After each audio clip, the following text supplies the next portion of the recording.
warahmatullahi wabarakatuh.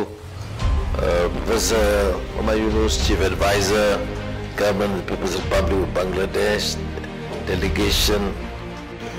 অবশেষে জানা গেল 2 লাখ শ্রমিক নেবে মালয়েশিয়া।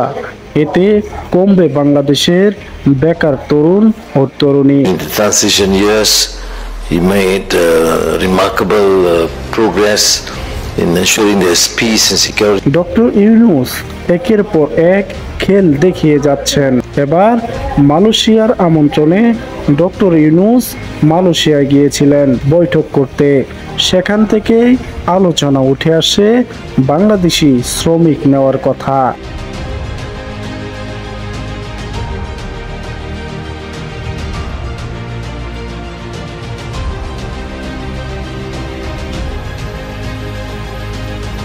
মালয়েশিয়ার প্রধানমন্ত্রী কথা দিলেন 2 লাখ বাংলাদেশিকে তাদের দেশে কর্মসংস্থানের ব্যবস্থা করে দেবে।